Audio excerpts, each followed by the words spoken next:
Olá pessoal, sejam bem-vindos à aula 15 do módulo 2 do nosso curso Seguindo Jesus. É um prazer ter você aqui de novo.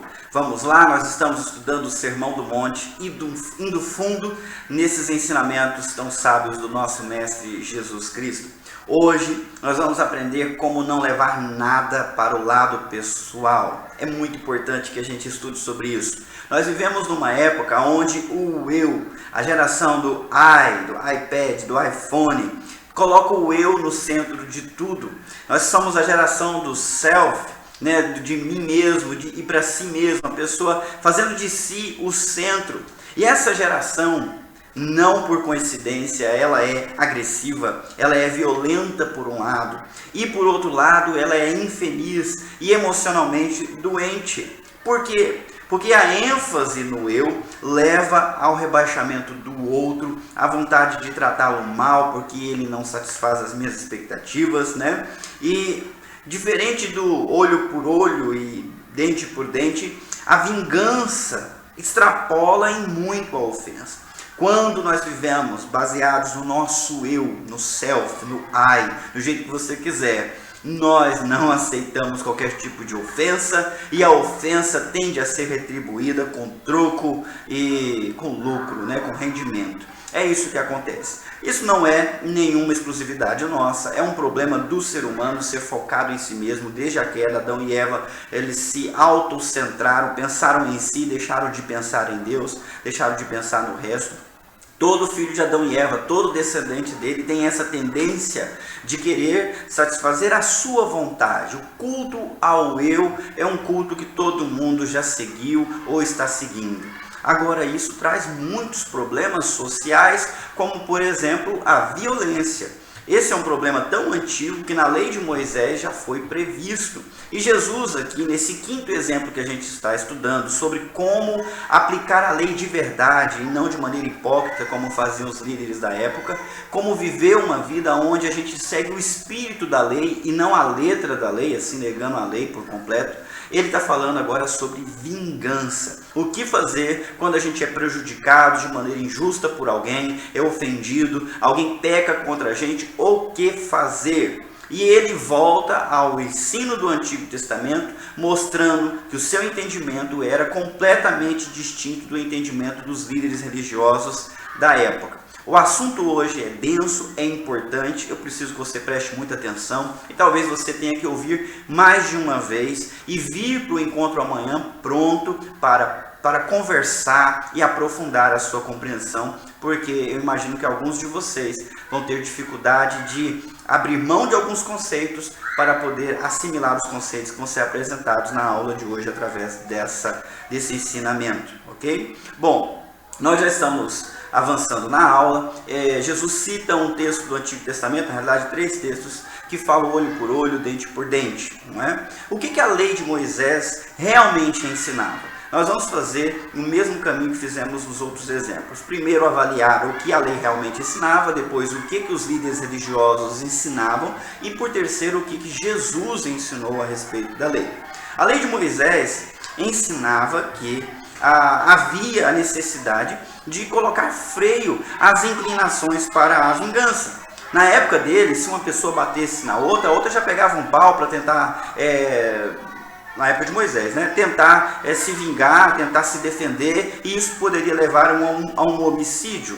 Então, uma ofensa pequena virava uma ofensa grande, e isso tende a virar uma grande confusão e até morte. E precisava de um freio para colocar nessas inclinações para a vingança. Foi assim que surgiu o olho por olho e o dente por dente, para evitar vias de fato, para evitar violência gratuita, para evitar homicídios, para evitar morte e muito sofrimento. Foi essa a intenção da lei mosaica do olho por olho e dente por dente. Outra coisa, essa lei existia para servir de parâmetro para as autoridades judiciais julgarem e definirem a reparação do culpado e a pena para o culpado.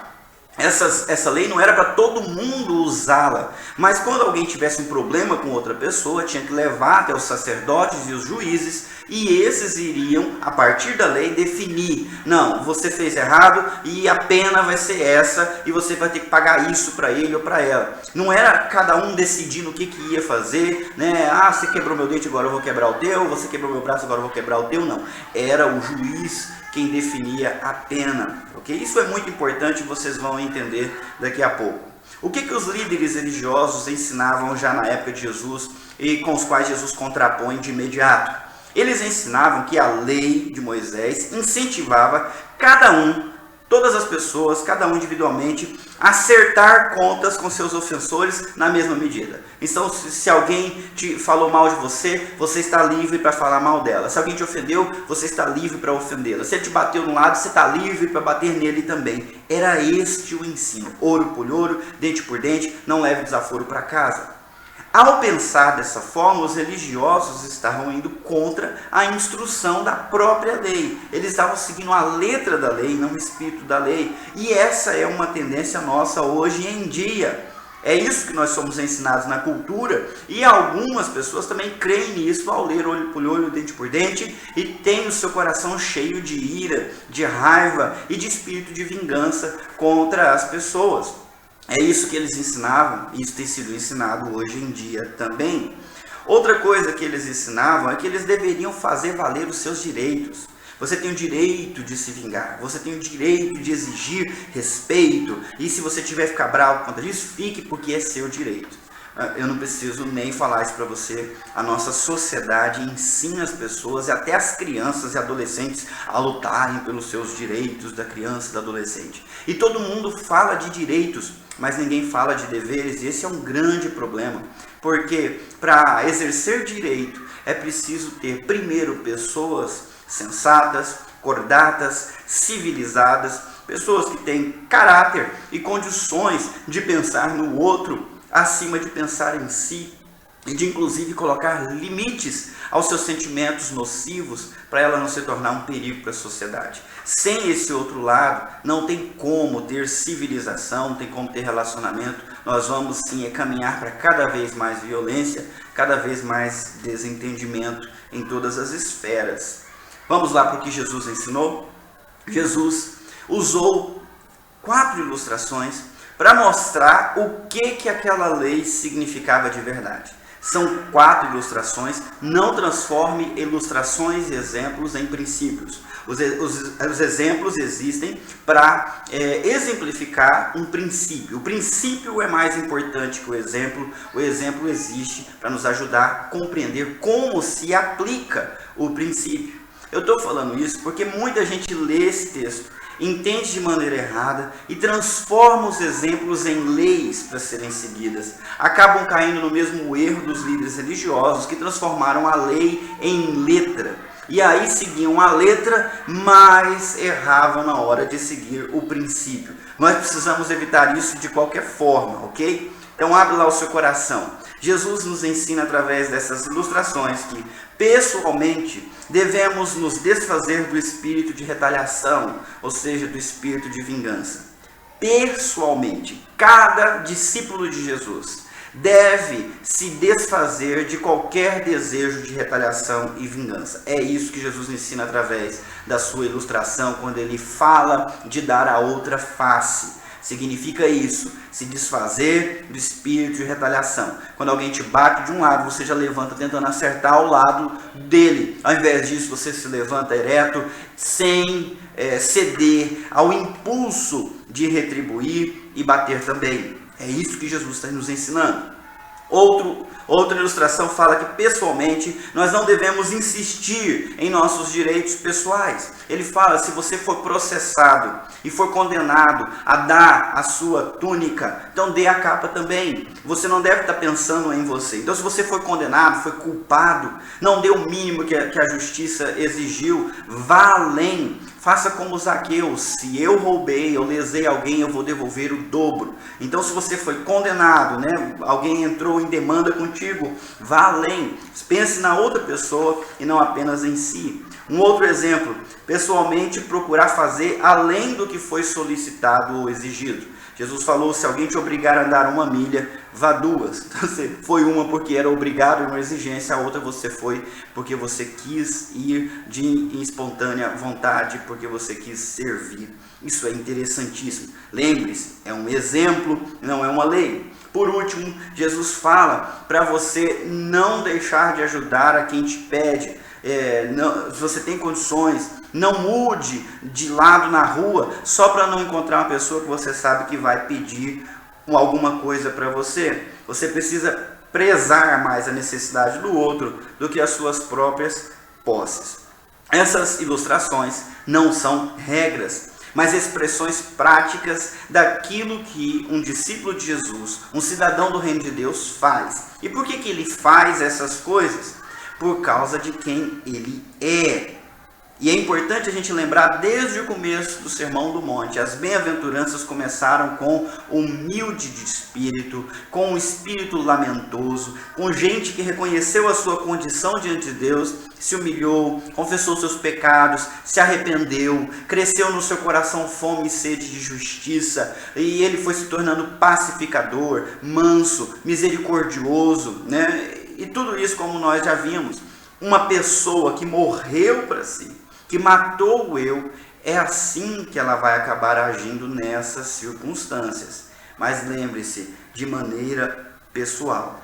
Essas instruções não se aplicam à sociedade como um todo, não se aplicam ao Estado e nem se aplica à justiça.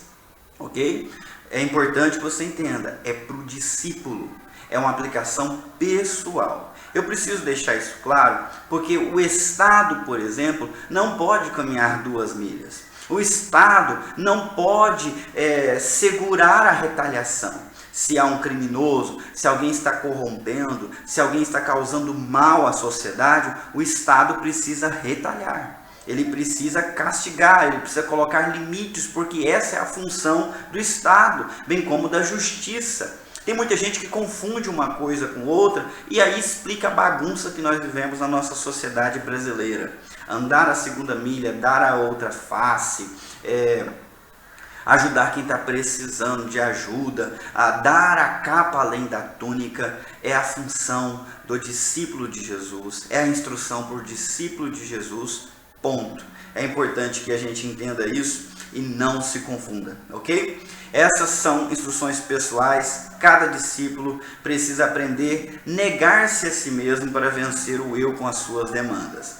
E para deixar bem claro, só consegue colocar essas coisas em prática aquela pessoa que morreu para si e nasceu de novo espiritualmente. Só depois da morte do eu é que você vai conseguir colocar essas coisas em prática. Sem morrer para si, essas coisas não fazem sentido para você. Você pensa, eu nunca vou conseguir ser desse jeito, eu não tenho como fazer essas coisas. De fato, você precisa morrer. Você não consegue fazer essas coisas porque o seu eu manda. O seu eu é mais importante do que obedecer a Jesus Cristo. Você não consegue imaginar porque o seu eu ainda é forte dentro de você e é ele que determina como você vai reagir na hora da ofensa, como você vai reagir quando for condenado, como você vai reagir quando alguém estiver te pedindo e você não quer compartilhar com ela o que você tem. É tudo o eu mandando e desmandando dentro do seu coração.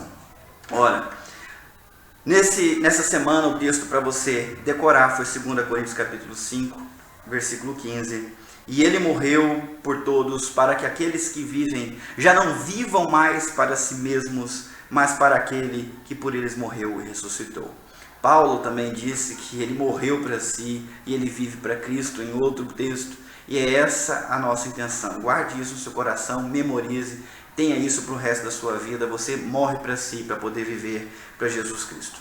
Durante a semana você leu vários textos, Êxodo 21, versículo 24, Levítico 24, 20, Deuteronômio 19, 21. Demonstram a lei de talião, ou da retaliação, olho por olho, dente por dente. Se alguém quebrou o braço dele será quebrado. Se ele assassinou, a pena era a pena de morte. Você viu isso. Agora, há uma pergunta. Essa lei se aplica a todo mundo, a cada um, ou era apenas para as autoridades constituídas? E a resposta é óbvia. A lei existia para ser aplicada pelo juiz. Era o juiz que iria fazer a lei. Então, se alguém quebrou um braço de alguém numa luta, iam se chamar testemunhas, ia ter o julgamento, avaliar as circunstâncias, e se a pessoa que quebrou o braço do outro fosse considerado culpado, a pena que o braço dele seria quebrado também. Era assim que funcionava. Você pode ver em Deuteronômio capítulo 19, versículos 17 e 18, que a lei era para ser aplicada pelo sacerdote e juiz, depois do devido processo legal, ainda naquela época. Como que isso funciona para a gente hoje? Se você está com problema com alguém, ou alguém está com problema com você, existe um caminho certo para resolver esse problema, ok? O caminho certo é buscar a autoridade. Se o problema é dentro da igreja, busca autoridade dentro da igreja. Se o problema é fora da igreja, é algum crime, é alguma ofensa, então você busca conciliação nos órgãos que existem para isso. Isso não mudou. O Estado existe para isso, as autoridades constituídas existem para isso, força policial existe para isso, e é assim que tem que fazer. Você não é obrigado a ficar carregando isso sem resolver de forma alguma, achando, eu tenho que amar, eu tenho que servir. Uma coisa é você pessoalmente em relação à pessoa, a outra é a postura da sociedade em relação aos erros que são cometidos e que não podem ficar impunes, senão isso aqui vira uma bagunça. Mateus 5, 38 a 39, vocês viram junto comigo como você entende a instrução de Jesus no começo do versículo 39. E ele fala que se alguém te bater na face, dá a outra. Né? Não resistam ao perverso. É isso, né? Não resistam, não se opõe, não resista ao perverso. O que você acha? O que significa isso? Pense a respeito e traga para o grupo. Quer dizer que você tem que aceitar que uma pessoa pise em você e não pode fazer nada? É nesse sentido? Ou Jesus está querendo dizer, não pague mal com mal. Não é porque alguém está te tratando mal que você vai tratar mal também. Não tenta resistir e devolver na mesma moeda. Usa uma moeda diferente, seja diferente. O que você acha que Jesus está ensinando? Quando Jesus fala, né, de oferecer a face, ele está falando literalmente, né? Ou ele está querendo te ajudar a entender que você não deve oferecer a mão na face da outra pessoa, mas colocar de pé e permanecer impassível. Não levar essa ofensa tão grave que chega ao ponto da pessoa te bater no rosto para o lado pessoal. Como é que você pode fazer isso? Lembra que diante de ti está um pecador, alguém que é escravo do pecado, como você era. Lembra que ele está fora de si. Lembra como Jesus que orou, Pai, perdoa porque eles não sabem o que fazem. Lembra, essa pessoa não sabe o que faz. Apesar dela ser responsável pelos seus atos, ela está completamente perdida, né, no seu coração, não tem temor de Deus e também não tem valorizado a vida e a integridade do outro. E você pode reagir de maneira diferente sem descer para o nível dessa pessoa, ok? Essa instrução de dar a outra face, ela é pessoal ou geral? Mais uma vez, você deve ter entendido a resposta, ela é pessoal, é para você aplicar assim. Eu vou tentar dar um exemplo para ajudar você. Vamos supor que alguém te roubou e você depois reconheceu essa pessoa, e aí você pensa, agora eu denuncio ou não denuncio? Em relação à sua postura como cidadão, você deve denunciar, deve reconhecer, deve fazer o boletim de ocorrência. Se a pessoa for presa por conta disso, não tenha sua consciência culpada ou pesada, porque agora a pessoa está sofrendo porque ela te roubou. Uma coisa é a sua postura como cidadão, a outra é a sua postura como discípulo de Jesus. Em relação à ofensa que você sofreu, a esse roubo, perdoe o ladrão. Não fique ressentido contra ele. Ore pela conversão dele, ore pela família dele. O que tiver ao teu alcance fazer por ele, né, para ajudá-lo, faça. Esse é o seu papel como cristão, mas não prive ele das consequências do pecado dele. Ele precisa se arrepender, ele precisa pagar pelo que fez e diante de Deus ele precisa se arrepender do que fez também. Eu espero que isso te ajude a entender como é que funciona isso. Bom, o outro texto foi Mateus capítulo 5, de 38 a 39, que a gente acabou de falar. Depois teve Romanos 12, 15 a 21. E nesse texto fala que Deus se vinga, né? E que nós não devemos nos vingar, tem que deixar a ira a cargo de Deus. Né? Não vos ireis, né? Deixa ir a Deus, eu retribuirei, diz o Senhor. É mais ou menos isso que diz lá, né? Então, ao invés de você tentar defender a si mesmo, deixe Deus defender. Deixe Deus trazer justiça. Deixe o seu inimigo a cargo de Deus. E no que depender de você, dá pão para ele, dá água para ele. Vença o mal com o bem, mas não se deixe vencer pelo mal. Ao fazer isso, você amontoa brasas vivas na cabeça da pessoa e não na sua, porque a sua consciência vai continuar tranquila, limpa e livre, porque você não cedeu à maldade por conta da ofensa. Mateus 5:40 a 42, Jesus dá aqueles exemplos, os últimos 3 exemplos. E o que eu quero destacar é que quando você for condenado, aproveite essa situação para matar o teu eu. Quando você for obrigado a fazer alguma coisa, aproveite essa situação para matar o seu eu. Quando você for constrangido por alguém querendo sua ajuda, aproveite essa situação para matar o seu eu. É matando o seu eu que você vai aprender a ser generoso, como um cidadão do reino de Deus deve ser. Ok? É assim que você vai conseguir dar a capa além da túnica. É assim que você vai conseguir andar a 2ª milha além da primeira que você foi obrigado. É assim que você vai ter as suas posses à disposição para ajudar o outro sem qualquer tipo de peso, sem qualquer tipo de constrangimento. 1 João 3, de 17 a 18, o último texto da semana. O texto fala que aquele que tem recursos nessa vida e vê o seu irmão passando necessidade, não ajuda, está negando a fé, não é? A gente tem que ajudar de fato e de verdade, não apenas na língua, não apenas falar que vai ajudar, mas ajudar. Só que eu quero que você compare esse texto com 2 Tessalonicenses capítulo 3, versículo 10, onde o Paulo instrui os crentes dessa igreja de Tessalônica, que se alguém não trabalha, também não coma. Não é para ficar dando comida para quem não quer trabalhar na igreja. Ele está falando no contexto da igreja lá, porque havia recursos que eram doados para as viúvas, para as pessoas realmente pobres, para os órfãos. Só que tinha gente que poderia trabalhar, não estava trabalhando, e Paulo falou, não, nesse caso, esses aí vocês não deem comida para eles. Como é que a gente concilia?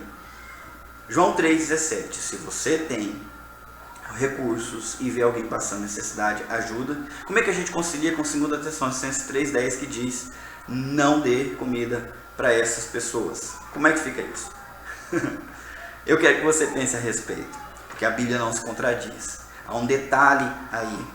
A gente precisa definir o que é necessidade. Quem tem necessidade será ajudado. Agora, quem tem preguiça precisa ser importunado, precisa ser desafiado. E se a gente ajuda quem é preguiçoso, a gente está fazendo um desfavor para ele. A gente está ajudando de mentira. A gente pode até ter a consciência tranquila, como eu sou bondoso, como que eu ajudo as pessoas que não têm comida. Mas você não está cumprindo a lei de Deus, porque ele queria que essa pessoa se mexesse, encarasse a vida e se desenvolvesse. E você está sendo um impedimento para isso.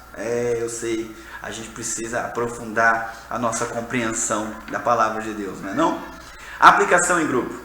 Como foi a sua luta com o seu próprio eu durante a semana? Lembre-se da tarefa da semana, na lição que você leu. A satisfação do eu é sim a fonte de toda desgraça e de todo o sofrimento humano. O maldito eu nos colocou na situação que nós vivemos hoje e continua nos atrapalhando. O nosso eu precisa morrer para o servo de Deus nascer. Enquanto você lutar pela sua satisfação pessoal, você não vai conseguir lutar pela satisfação da vontade de Deus. É preciso matar o eu para surgir o servo dentro de você. Então, eu espero que você tenha lutado contra isso durante essa semana e continue lutando daqui em diante.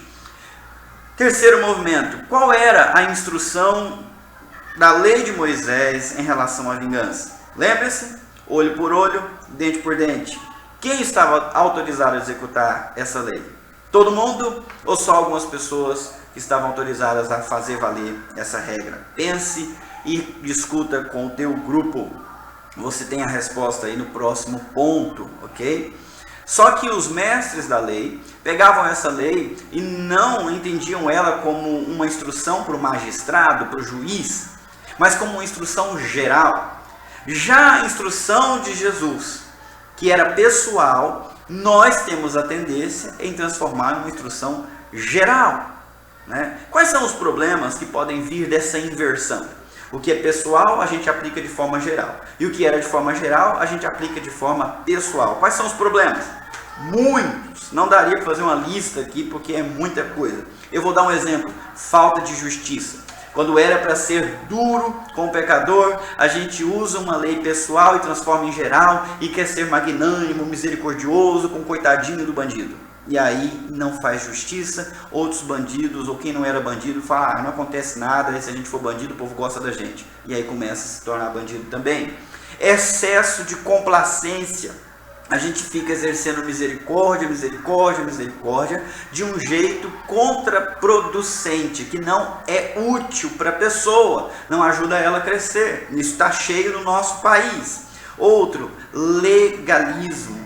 A gente segue a letra da lei, Nós estamos vendo acontecer na corte mais suprema do nosso país. Segue a letra da lei e coloca bandido para fora da cadeia. E depois a mesma lei coloca inocente dentro da cadeia, porque segue a letra, não entende o princípio e aí faz errado. Nós também estamos sujeitos a isso. Outra coisa é a compreensão equivocada, é um problema sério. Se nós pegarmos uma lei geral e aplicarmos pessoal, uma instrução pessoal aplicarmos em geral, nós vamos estar fazendo um equívoco.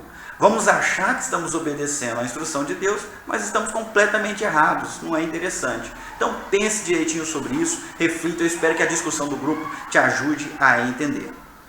Como conciliar João 18, 22 a 23, aonde nós vemos lá o protesto de Jesus quando ele foi esbofeteado no seu julgamento. E Atos 16, 37, Paulo também protesta contra o castigo que ele recebeu antes de ser condenado. Como que a gente concilia esses dois textos com o ensino de Jesus que diz para nós não resistirmos ao perverso? Se Jesus protestou, não foi uma forma de resistência. Se Paulo protestou, também não foi uma forma de resistência. E Jesus falou que não era para resistir. Pensa sobre isso. Eu acho que pelo que eu ensinei até aqui, você vai conseguir chegar ao entendimento. Se não conseguir, fique tranquilo. A resposta está aí na sequência do seu texto, do livro-texto que você está seguindo. Ok? Só para não deixar você perdido. Paulo e Jesus não protestaram contra a ofensa que foi feita contra eles. Eles protestaram contra a transgressão da lei.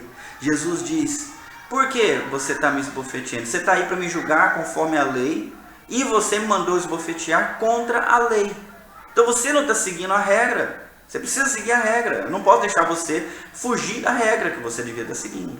Paulo, a mesma coisa. Peraí, vocês nos açoitaram, agora estão mandando a gente embora? Isso não pode ser, nós somos cidadãos romanos. Vocês nos açoitaram sem o devido processo legal e agora querem nos mandar embora? Não, venham aqui se retratar, porque vocês fizeram errado contra a lei. Eles não estão tentando resolver um problema pessoal, né? Eu tenho que fazer valer os meus direitos. Não, eles querem fazer valer a regra em si, porque eles não têm nenhum problema com a negação do eu. Jesus não estava lá para se afirmar pessoalmente e nem Paulo, eles tinham plena convicção de quem eles eram, ok? A dica de todo o curso que nós fizemos nessa semana é: não leve as demandas, as brigas e as confusões que vão acontecer contigo para o lado pessoal. Não leve para o lado pessoal. E se você não levar para o lado pessoal, aí vai ficar muito mais fácil para você protestar de maneira correta, para você apontar o erro e tratar o problema e até confrontar as pessoas. Porque ao invés de transformar aquilo numa briga, numa ofensa que te deixa irritado, você vai ter a presença de Espírito para mostrar o que está errado e ponto. E você vai ter muita propriedade, você vai ser uma pessoa muito diferente, presente, sábia, pronta para achar soluções, ao invés de tirar satisfação. Bom, foi afirmado que o eu é a fonte de toda infelicidade e desgraça humana. O que o espírito de vingança tem a ver com isso? Né? E a resposta é: o espírito de vingança nasce no eu. E é ali que ele precisa ser morto também. Eu espero que você tenha gostado, que você tenha assim uma ótima semana, que você consiga colocar tudo isso em prática, que você se torne esse cidadão do reino dos céus, que age de maneira distinta e diferente. Não seguindo a letra, mas o espírito que está por trás da lei, vivendo uma vida como Cristo viveu. Que Ele te ajude e te abençoe. A gente se vê.